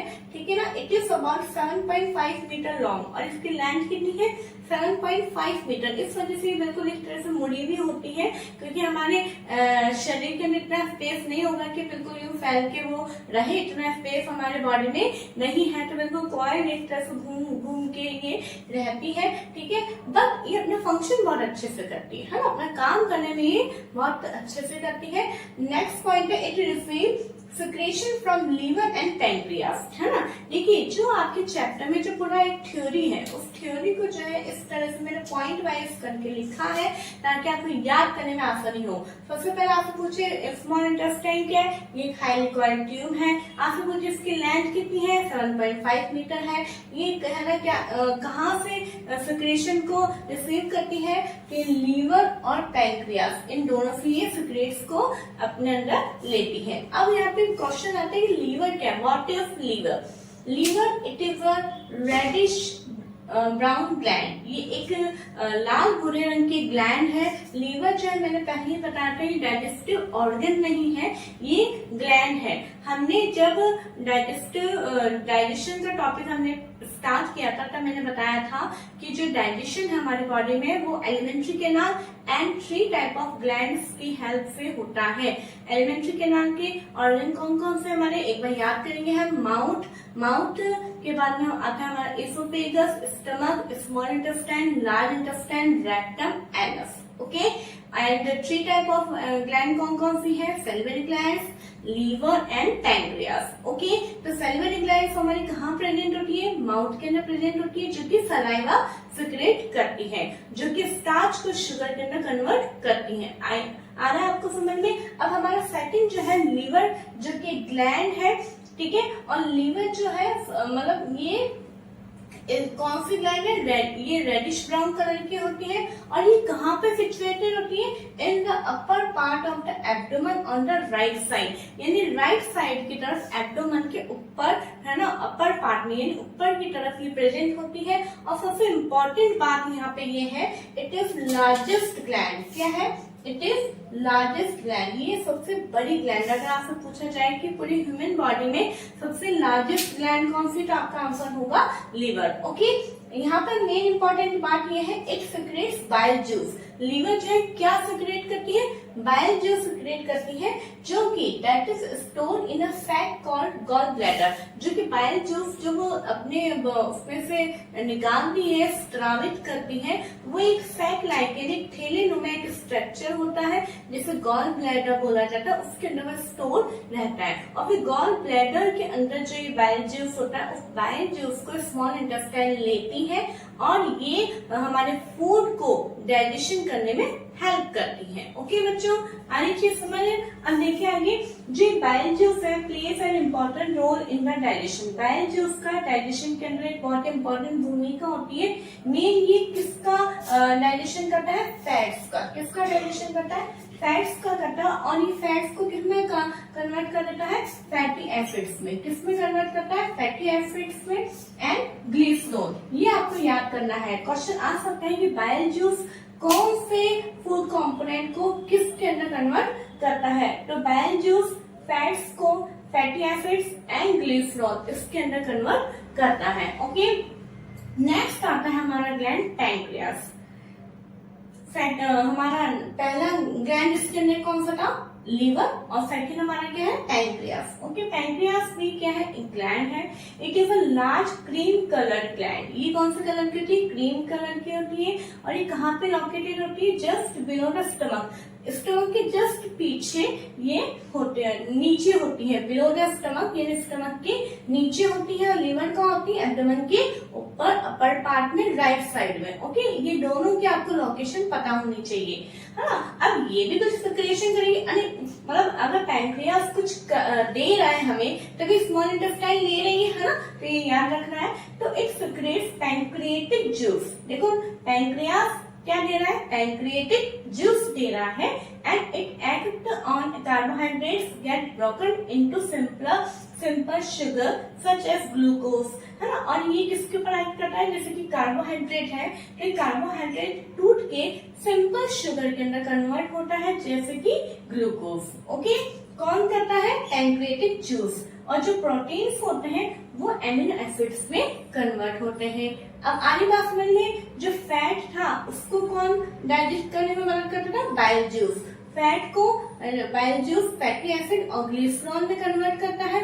इधर जो कार्बोहाइड्रेट्स है उनको पैंक्रिएटिक जूस सिंपल शुगर के अंदर और ग्लूकोज के अंदर करता है। और जो प्रोटीन है, प्रोटीन को एमिनो एसिड्स में कन्वर्ट करने का काम करता है। आगे बात समझ में, क्यों स्मॉल इंटेस्टाइन जो है लीवर और पैंक्रियास की हेल्प चाहती है? इसलिए चाहती है क्योंकि लीवर और पैंक्रियास दोनों कुछ कुछ जूस इसको प्रोवाइड करवाते हैं। और वो जूस जो है हमारे फैट्स को, हमारे कार्बोहाइड्रेट्स को और हमारे प्रोटीन्स को स्मॉलर सब्सटेंस में, है ना, ब्रेक डाउन करने में हेल्प करते हैं। ओके, अब क्या होता है? ब्रेक डाउन हो गया, सब कुछ हो गया, तो है ना। अब जैसे मैंने आपको बोला कि आप गाजर खाइए, गाजर खाने से आपकी आइज अच्छी होंगी। तो गाजर तो मैंने खा ली, वो तो मेरे स्टमक में आ गया, मेरे स्मॉल इंटेस्टाइन में भी आ गई। अब मेरी गाजर की न्यूट्रिशन जो है वो मेरे आइज तक कैसे पहुंचेंगे?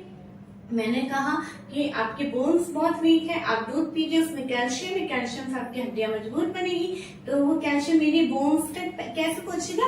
इसी स्मॉल इंटेस्टाइन के द्वारा पहुंचता है बच्चों, ठीक है। तो यही हमारा अब नेक्स्ट टॉपिक है, absorption in the small intestine, यानी स्मॉल इंटेस्टाइन के अंदर डाइजेशन होने के बाद में कैसे फूड हमारा एब्जॉर्ब करता है ना। तो वो हम देखेंगे, the digested food pass into the blood vessels in the wall of the intestine, है ना। यानी जैसे कि मान लो फॉर एग्जांपल एक इंटेस्टाइन है, इंटेस्टाइन के वॉल पे, है ना, इंटेस्टाइन के वॉल पे जो बहुत सारे इस तरीके से फिंगर लाइक प्रोजेक्शन होते हैं जिनको हम विलाई बोलते हैं। देखिए मैंने लिखा है the inner walls of the small intestine, यानी अंदर की तरफ, है ना। Intestine have thousands of finger like outgrowth are called villi. बहुत सारे ऐसे होते हैं और इनके अंदर बहुत सारे थाउजेंड्स टाइप में ब्लड वेसल्स होती है इन विलाई के अंदर।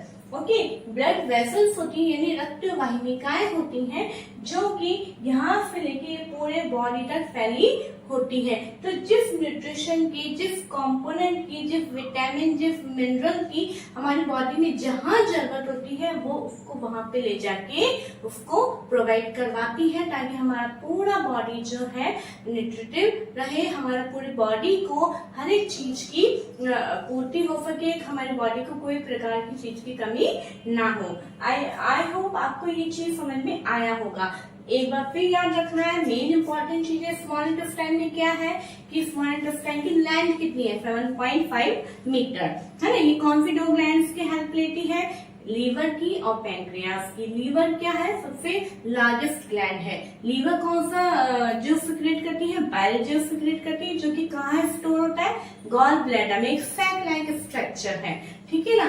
बाइल जूस किसका डाइजेशन करने में हेल्प करता है? फैट का। फैट का में कन्वर्ट होता है फैटी एसिड्स में, है ना। देखा अपन ने फैटी एसिड्स है ग्लिसरॉल में, ठीक है। इसी तरह से जो पैंक्रियास में वो कौन सा जूस सिक्रेट करता है? पैंक्रियाटिक जूस, जो कि कार्बोहाइड्रेट्स को सिंपल शुगर जैसे कि ग्लूकोज में ब्रेक डाउन करता है एंड प्रोटीन्स को एमिनो एसिड्स में ब्रेक डाउन करता है। ओके, और स्मॉल इंटेस्टाइन की जो इनर वॉल होती है उसके अंदर बहुत सारे विलाइज प्रेजेंट होते हैं, जिनके अंदर बहुत सारी ब्लड वेसल्स होती है, जो कि पूरी बॉडी के अंदर उसको न्यूट्रिशन को प्रोवाइड करने में, ट्रांसपोर्ट करने में हमारी हेल्प करती है। और यहाँ पे जितना भी हमें इसको जरूरत है ना, स्मॉल इंटेस्टाइन को बॉडी के लिए जितना भी जरूरत है वो सारा एब्जॉर्ब कर लिया जाता है। अब जो वेस्ट मटेरियल इसके अंदर बचता है, अब जो कि हम नहीं काम में लेना है, वो कहाँ जाएगा? हमारा लार्ज इंटेस्टाइन में जाएगा। कहाँ जाएगा?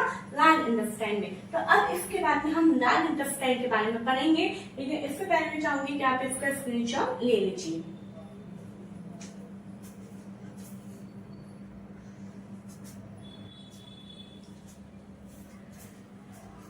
आपने स्क्रीनशॉट ले लिया होगा। अब हम देखेंगे बच्चों लार्ज इंटेस्टाइन। ओके, हमने क्या देखा था कि जो हमारे स्मॉल इंटेस्टाइन के अंदर मैंने बताया था आपको कि जितना भी फूड है जो डाइजेस्ट हो गया है और जिसको जितना भी ज्यादा एब्सॉर्ब किया जा सकता है उतना करने के बाद में वो फूड कहाँ पे पास होता है? लार्ज इंटेस्टाइन में। ओके, स्मॉल इंटेस्टाइन का वर्क उतना ही था। अब आती है हमारी लार्ज इंटेस्टाइन की, जिसको हम हिंदी में बोलते हैं बड़ी आंख, है ना। तो इसके अंदर हम देखेंगे the large intestine is wider. कैसी होती है लार्ज इंटेस्टाइन? कैसी होती है? वाइडर होती है, यानी थोड़ी चौड़ी होती है, and shorter than small intestine, परंतु ये स्मॉल इंटेस्टाइन से छोटी होती है ना।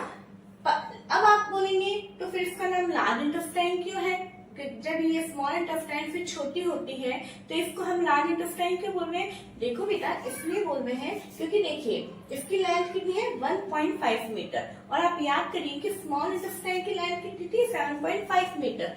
परंतु ये जैसे कि लार्ज इंटेस्टाइन है, ठीक है, ये लार्ज इंटेस्टाइन है और ये हमारी स्मॉल इंटेस्टाइन है। ओके, स्मॉल इंटेस्टाइन जो है लेंथ में तो 7.5 मीटर है, परंतु ये जो लार्ज इंटेस्टाइन है ये लेंथ में 1.5 मीटर है, परंतु ये वाइडर होने के कारण, ये चौड़ी होने के कारण इसको लार्ज इंटेस्टाइन बोला जाता है। ओके बच्चों, ठीक है। तो अब इसका फंक्शन क्या है? Its function is to absorb water and some salt from the undigested food material.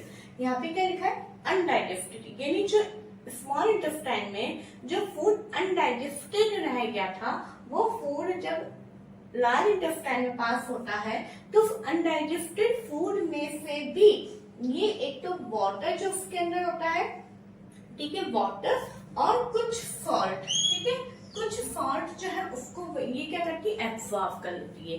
ये भी बिल्कुल छोटी नहीं है। जैसे हम जो है कोई चीज अच्छी नजर आ जाती है तो उसको हम छोटे नहीं है, जितना ले सकते हैं लेते हैं, तो ये भी क्या करती है, छोटी नहीं है। वो अनडाइजेस्टेड फूड में से भी वाटर है तो वाटर को भी ले लेती है, कुछ सॉल्ट रह गए, कैसे रह गए हमें फिर जाने नहीं देंगे तो उन सॉल्ट को भी ले लेती है। तो इस तरह से वाटर, तो यहाँ पे बात याद में रखनी है बच्चों की लार्ज इंटेस्टाइन में किन दो चीजों का एब्सॉर्प्शन होता है, तो वाटर और सॉल्ट, ठीक है, ये आपको बात याद रखनी है। The remaining waste passes into the rectum, जो बाकी अब जो रिमेनिंग रह जाता है, वेस्ट जो रह जाता है कि भाई वाटर भी हमने ले लिया, सॉल्ट जो भी थे वो भी हमने ले लिए, अब तो बिल्कुल ही वेस्ट है, अब कुछ भी नहीं बचा, तो ये कहाँ पास होता है, हमारे रेक्टम के अंदर पास होता है। And remains there as semi solid faeces, और रेक्टम के अंदर ये सेमी सॉलिड यानी अर्धठोस अवस्था के अंदर ये जमा होता रहता है, ठीक है बच्चों।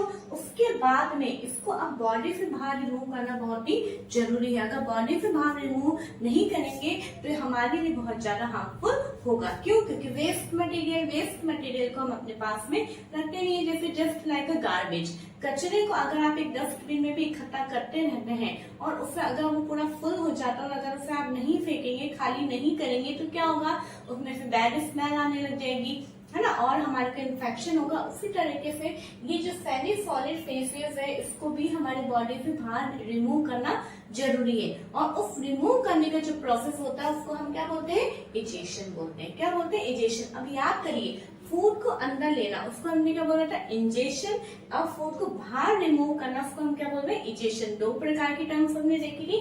तो the faecal matter is removed through the anus. अब देखिए रेक्टम में आ गया, रेक्टम के बाद में बॉडी से बाहर रिमूव किसकी मदद से होता है, एनस की मदद से होता है, ठीक है। तो एनस की मदद से टाइम टू टाइम इसको बाहर रिमूव किया जाता है। इस प्रोसेस को हम क्या बोलते हैं, इजेशन बोलते हैं। ओके बच्चों, अब देखिए सारे पार्ट से इस लार्ज इंटेस्टाइन के अंदर ही हमें 3 पार्ट नजर आ रहे हैं। लार्ज इंटेस्टाइन, फिर उसके बाद में आ गया हमारा रेक्टम, रेक्टम के बाद में आ गया हमारा एनस। तो आई होप आपको ये समझ में आया होगा। फिर हम एक बार रिवाइज कर लेते हैं कि हमारा जो ह्यूमन के अंदर डाइजेशन सिस्टम है वो कहाँ से स्टार्ट होता है, माउथ के बाद में आता है हमारा इसोफेगस, उसके बाद में स्टमक के बाद में स्मॉल इंटेस्टाइन, फिर large intestine, then rectum, then anus. Okay, इस तरह से हमारी पूरी एलिमेंट्री कैनाल होती है। उसके अंदर उसके अलावा 3 टाइप्स की ग्लैंड होती है, सैलिवरी ग्लैंड्स और लीवर एंड पैंक्रियास। ये बार मैं इसलिए बोल रही हूँ ताकि बार बार ये चीजें आपको रिवाइज होती रहे, है ना। ओके बच्चों, तो जैसे हमारा टॉपिक है डाइजेशन इन ग्रास ईटिंग एनिमल्स, है ना। ह्यूमंस के अंदर अपन ने देख लिया, एक बार फिर थोड़ा सा रिकॉल करेंगे कि ह्यूमंस के अंदर जो डाइजेशन सिस्टम था हमारा, उसके अंदर कौन कौन से ऑर्गन्स थे हमारे, बकल कैविटी थी, फिर oesophagus, stomach, small intestine and large intestine, rectum, then anus. Okay, इस तरीके से फूड जो है पूरा एक एक स्टेप से पास होके और फिर लास्ट में एनस के द्वारा हमारे बॉडी से बाहर रिमूव हो जाता था। लेकिन क्या है ना कि ये जो ग्रास ईटिंग एनिमल्स हैं, ये वो एनिमल्स जो मोस्टली प्लांट प्रोडक्ट्स को खाते हैं, जो मोस्टली हर्बीवोर्स होते हैं, उन एनिमल्स में कैसे डाइजेशन होता है वो हम देखेंगे। Grass eating animals quickly swallow the grass and store it in a part of the stomach called rumen। Okay, जब क्या होता है आपने देखा होगा जितने भी काव है, बफेलोज है ना, गॉट है, ये क्या करते हैं, जैसे आपने अगर उनको चपाती दी या आपने उनको कुछ भी खाने को दिया, चारा दिया आपने, तो वो एकदम से ना क्या कहते हैं, स्वैलो कर लेते हैं, एकदम मुंह के अंदर लेते हैं और एकदम क्या करते हैं, उसको निगल लेते हैं। और फिर हम थोड़ी देर बाद देखते हैं कि कुछ जानवर जो होते हैं जब वो कुछ खा नहीं रहे होते तब भी वो अपना मुंह चला रहे होते हैं, है ना, च्यूइंग कर रहे होते हैं। तो ऐसा क्यों होता है, तो इसी को बात को समझना है कि जितने भी ग्रास ईटिंग एनिमल्स हैं वो उस ग्रास को फटाफट से क्विकली यानी फटाफट से उसको निगल लेते हैं और काय के अंदर स्टोर कर देते हैं। उनका जो एक स्टमक होता है, स्टमक के एक पार्ट के अंदर क्या स्टमक के एक पार्ट होता है जिसे रुमेन बोलते हैं, उसके अंदर ये स्टोर करके रख लेते हैं। ठीक है, पहले लेते हैं और फटाफट से स्टोर करके रख लेते हैं। इनका पहले ये काम है कि जितना मिल रहा है पहले हम उसको अपने पास में ले लें, उसके बाद में उसको च्यूइंग करने का काम आराम से बैठ के करेंगे। ठीक है ना, तो इस तरह से ये लोग करते हैं। कितने स्मार्ट है ये लोग कि ना पहले हम जितना बटोर सकते उतना बटोर ले, बाद में बैठ के आराम से च्यूइंग करेंगे। तो मेन आपको ये बात याद रखनी है कि रुमेन जो होता है उसके अंदर ये अपना स्टोर करके रखता है। वैसे आपके बुक में नहीं दे रहा था, लेकिन मैं फिर भी बताना चाहती हूँ कि जो इनका स्टमक होता है ना वो 4 चैम्बर्स के अंदर डिवाइडेड होता है। ओके, कितने चैम्बर्स में? 4 चैम्बर्स में डिवाइड होता है। अब उसके बाद में क्या होता है कि यहाँ पे रुमेन के अंदर जो फूड है वो थोड़ा बहुत जो है डाइजेस्ट होता है। तो उस डाइजेस्टेड फूड को हम क्या बोलते हैं? कर्ड बोलते हैं। जैसे मैंने यहाँ पे अलग से लिखा है, the food gets partially digested and it is called curd. जो फूड है वो पार्शियली यानी थोड़ा बहुत ही डाइजेस्ट होता है रुमेन के अंदर, और उसको हम क्या बोलते हैं? कर्ड बोलते हैं। ओके, अब ये कर्ड जो है, जैसा कि मैंने बोला कि कुछ देर बाद जो है वो वापस अपने मुंह के अंदर ले लेते हैं। मतलब बहुत अजीब सी बात है ये, हम इसे इमेजिन अगर करके देखें तो क्योंकि जो उनके स्टमक में फूड जो थोड़ा बहुत पार्शियली डाइजेस्ट हो गया था, उस डाइजेस्टेड फूड को, उस कर्ड को क्या करते हैं वो वापस माउथ के अंदर ले लेते हैं। देखिए, after some time curd returns to the mouth. कुछ टाइम बाद में जो कर्ड है वो वापस कहाँ आता है? माउथ में आता है in small lumps and animals chew it. कैसे? एक छोटा सा मतलब लम्प, यानी जैसे अपन आप मुंह में चबाते हैं, चबाने के बाद में जो एक फॉर्मेशन उसका बनता है उसको लम्प बोला जाता है, और उसको बाद में च्यूइंग करते हैं। This process is called rumination. ये वापस कुछ देर बाद कर्ड का माउथ के अंदर आना और उसे च्यूइंग करना, उस प्रोसेस को क्या बोला जाता है? रुमिनेशन बोलते हैं। क्या बोलते हैं बच्चों? रुमिनेशन बोलते हैं। और ये रुमिनेशन प्रोसेस जो एनिमल्स फॉलो करते हैं उन एनिमल्स को हम क्या बोलते हैं? रुमिनेंट्स बोलते हैं। These animals are called ruminants. Okay, तो अगर यहाँ पे ना ग्रास ईटिंग एनिमल्स की जगह अगर आपकी हेडिंग ऐसे आ जाए कि डाइजेशन इन रुमिनेंट्स, तो आपको कंफ्यूज नहीं होना है। जैसे एग्जांपल है कैटल, डियर एक्सेट्रा। ओके, अब क्या होता है कि आपने देखा कि क्या लेते हैं? मोस्टली ग्रास लेते हैं, है ना। और ग्रास के अंदर क्या पाया जाता है? सेलुलोज पाया जाता है। तो in these animals bacteria present in rumen which help in digestion of cellulose which is present in grass. ठीक है, जो रुमेन के अंदर एक बैक्टीरिया प्रेजेंट होता है, वो बैक्टीरिया क्या करता है? इस सेलुलोज को जो कि ग्रास के अंदर प्रेजेंट है उसको डाइजेस्ट करने में हेल्प करता है। ओके, इन हॉर्सेस अ सैक लाइक स्ट्रक्चर। घोड़े हैं, हॉर्सेस एंड रैबिट है, इनके अंदर एक सैक लाइक यानी थैली नुमा एक स्ट्रक्चर होती है जिसे कैल्शियम बोलते हैं, जो कि एसोफेगस और स्मॉल इंटेस्टाइन के बीच में होती है। उनके अंदर भी एक बैक्टीरिया प्रेजेंट होता है जो कि फूड को डाइजेस्ट करने में हेल्प करता है। लेकिन ये जो बैक्टीरिया है वो ह्यूमन के अंदर प्रेजेंट नहीं होता है, जिसके कारण ह्यूमन के अंदर सेलुलोज का डाइजेशन बहुत ही मुश्किल से हो पाता है, मतलब होता ही नहीं है। इसलिए हम जो है घास नहीं खा पाते हैं। नहीं तो हम भी घास खा के जीवित रह सकते थे, लेकिन हमें घास नहीं खानी है। क्यों? क्योंकि हमारे डाइजेशन सिस्टम में जो है बैक्टीरिया प्रेजेंट नहीं है, और वो बैक्टीरिया जो कि सेलुलोज को प्रेजेंट डाइजेस्ट करता है वो हमारे पास में नहीं है। इसलिए हमें प्लांट प्रोडक्ट्स जो है उनके ऊपर डिपेंड होना पड़ता है। ओके बच्चों, तो आई होप आपको ये रुमिनेंट्स का जो डाइजेशन है वो याद हो गया होगा। बहुत ही सिंपल सा प्रोसेस है आपके बुक के अंदर। ठीक है, स्टमक का एक पार्ट होता है रुमेन। रुमेन के अंदर सबसे पहले फूड को ले लिया जाता है, यहाँ पे पार्शियली डाइजेस्ट होता है। उस पार्शियली डाइजेस्टेड फूड को कर्ड बोलते हैं। कुछ देर बाद कर्ड वापस माउथ में आता है, और माउथ में आने के बाद में उसको चबाते हैं, और इसी प्रोसेस को रुमिनेशन बोलते हैं। और जो एनिमल्स इस रुमिनेशन प्रोसेस को फॉलो करते हैं उन्हें रुमिनेंट्स बोला जाता है। ठीक है, और इनके रुमेन के अंदर एक बैक्टीरिया प्रेजेंट होता है जो कि ये ग्रास में जो कि सेलुलोज होता है उस सेलुलोज को डाइजेस्ट करने में हेल्प करते हैं। ओके, हॉर्सेस, रैबिट, ये जो एनिमल्स है इनके अंदर एक सैक लाइक स्ट्रक्चर होती है जिसे क्या बोलते हैं, कैसियम बोलते हैं, और वो उसके अंदर एक बैक्टीरिया प्रेजेंट होता है जो कि ग्रास को डाइजेस्ट करने में हेल्प करता है, परंतु ये जो बैक्टीरिया है वो ह्यूमंस में नहीं पाया जाता है। ओके, थोड़ा सा देखिए, मैंने 2-3 बार अपन ने इसको रीड किया, अब आराम से याद हो गया। जैसे मैंने अभी आपको बोल के बताया वैसे ही आपको भी अपने आप में रिपीट इसको करते रहना है हर टॉपिक को, ताकि आपको आराम से चीजें याद हो जाएंगी। ओके, अब देखिए, अब हमारा नेक्स्ट टॉपिक आता है feeding and digestion in amoeba. Amoeba के अंदर डाइजेशन और फीडिंग कैसे होती है उसको हम देखेंगे। अब सबसे पहले तो हमें देखना है कि अमीबा होता क्या है।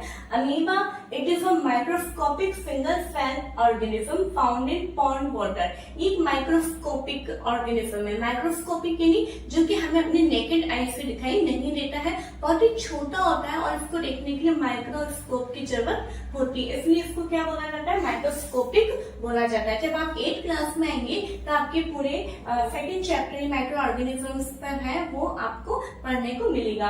और प्लस ये चूंकि सिंगल सेल होता है यानी केवल एक कोशिका का बना होता है। आप देख पा रहे हैं मैंने यहाँ पे बनाया है, मतलब हमारा जो शरीर है, हमारा जो बॉडी है वो बहुत सारी कोशिकाओं से, बहुत सारे सेल यानी मल्टी सेल से मिलकर बना है, लेकिन ये अमीबा जो है केवल एक सेल है ना, केवल एक सेल ही इसका अपने आप में पूरा एक बॉडी है उससे मिलके बना है। और ये कहाँ पाया जाता है, पॉन्ड वाटर में, यानी ये तालाब के पानी के अंदर ये पाया जाता है। ठीक है, अब इसके अंदर क्या होता है, it has a cell membrane. इसके अंदर एक सेल मेम्ब्रेन होती है यानी कोशिका भित्ति जो कि एक उसकी लेयर होती है।